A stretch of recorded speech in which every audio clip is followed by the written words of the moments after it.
ಸಿಂಹರಾಶಿ.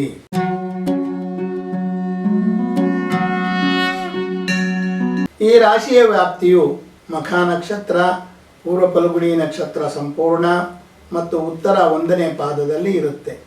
ರಾಶ್ಯಾಧಿಪತಿ ಸೂರ್ಯ. ಶುಭ ಸಂಖ್ಯೆ 1, 3, 5, 9. ಶುಭರತ್ನ ಮಾಣಿಕ್ಯ, ಮುತ್ತು, ಹವಳ, ಪುಷ್ಯರಾಗ. ಶುಭ ವರ್ಣ ಕೆಂಪು, ಹಳದಿ, ಬಿಳಿ ಮತ್ತು ಹಸಿರು. ಶುಭ ವಾರಗಳು ಭಾನುವಾರ, ಭಾನು, ಸೋಮ, ಮಂಗಳ ಮತ್ತು ಗುರುವಾರಗಳು. ಆರಂಭದಲ್ಲಿ ಆಲಸಿತನವಿದ್ದರೂ ಸಹ ನಂತರ ಸರಿಯಾಗುತ್ತದೆ. ಆದಾಯವು ನಿಮ್ಮ ಅಗತ್ಯವನ್ನು ಪೂರೈಸುತ್ತದೆ.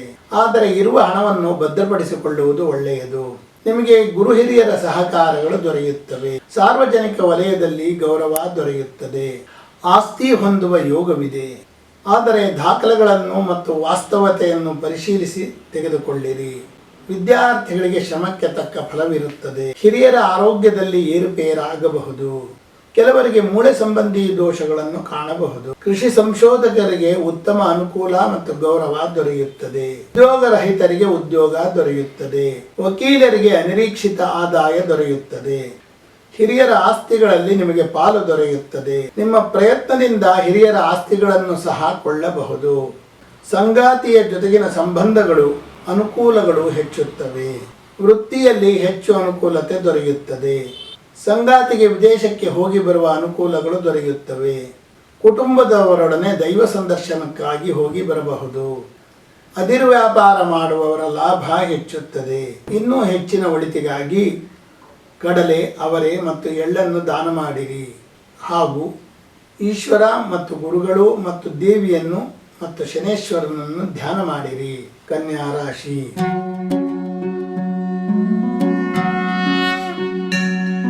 ಈ ರಾಶಿಯ ವ್ಯಾಪ್ತಿಯು ಉತ್ತರ ಫಲ್ಗುಣಿ 2, 3, 4ನೇ ಪಾದಗಳು, ಹಸ್ತ ಸಂಪೂರ್ಣ, ಚಿತ್ತ 1, 2ನೇ ಪಾದದಲ್ಲಿ ಇರುತ್ತದೆ. ರಾಶ್ಯಾಧಿಪತಿ ಬುಧ. ಶುಭ ಸಂಖ್ಯೆ 3, 5, 6, 8. ಶುಭರತ್ನ ಪಚ್ಚೆ, ಮಾಣಿಕ್ಯ, ವಜ್ರ. ಶುಭ ವರ್ಣಗಳು ಹಸಿರು, ಕೇಸರಿ ಮತ್ತು ಬಿಳಿ. ಶುಭ ವಾರಗಳು ಬುಧ, ಶುಕ್ರ ಮತ್ತು ಶನಿವಾರಗಳು. ಅಲಂಕಾರಿಕತೆಯ ಕಡೆಗೆ ಹೆಚ್ಚು ಗಮನ ಕೊಡುವಿರಿ. ಆದಾಯವು ಮಧ್ಯಮ ಗತಿಯಲ್ಲಿರುತ್ತದೆ. ಸಂಗೀತಗಾರರಿಗೆ ಹೆಚ್ಚಿನ ಮನ್ನಣೆ ದೊರೆಯುತ್ತದೆ. ನಿಮಗೆ ಬರುವ ಹಣಗಳಲ್ಲಿ ಅಡ್ಡಿ ಬಂದರೂ ಸಹ ನಿಧಾನವಾಗಿ ಬರುತ್ತದೆ. ವಿದ್ಯಾರ್ಥಿಗಳಿಗೆ ಹೆಚ್ಚಿನ ಅನುಕೂಲ ದೊರೆಯುತ್ತದೆ. ವಿದೇಶಿ ಕಂಪನಿಗಳಲ್ಲಿ ಹಣ ಹೂಡುವುದಕ್ಕೆ ಮುಂಚೆ ಸ್ವಲ್ಪ ಎಚ್ಚರ ವಹಿಸಿ. ಹಣ ವ್ಯತ್ಯಾಸವಾಗುವ ಸಾಧ್ಯತೆಗಳಿವೆ. ಸಂಗಾತಿಗೆ ಆಲಸಿತನ ಹೆಚ್ಚಾಗುವ ಸಾಧ್ಯತೆಗಳಿವೆ. ಕೃಷಿ ಉತ್ಪನ್ನಗಳನ್ನು ಮಾರಾಟ ಮಾಡುವವರಿಗೆ ಸ್ವಲ್ಪ ಹಿನ್ನಡೆಯನ್ನು ಕಾಣಬಹುದು. ಹಿರಿಯರಿಂದ ಧನ ಸಹಾಯ ಬರುವ ಸಾಧ್ಯತೆಗಳಿವೆ. ಉದ್ಯೋಗದ ಜಾಗದಲ್ಲಿ ಹಿರಿಯ ಅಧಿಕಾರಿಗಳಿಂದ ಸ್ವಲ್ಪ ಒತ್ತಡ ಹೆಚ್ಚಾಗಬಹುದು.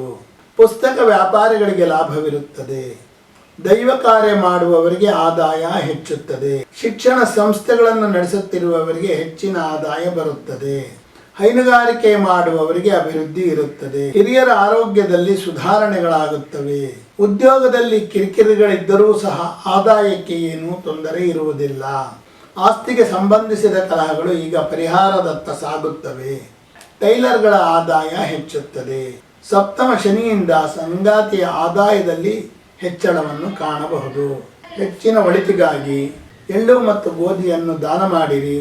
ಹಾಗೂ ಸೂರ್ಯ ಮತ್ತು ದೇವಿಯನ್ನು ಆರಾಧನೆ ಮಾಡಿರಿ.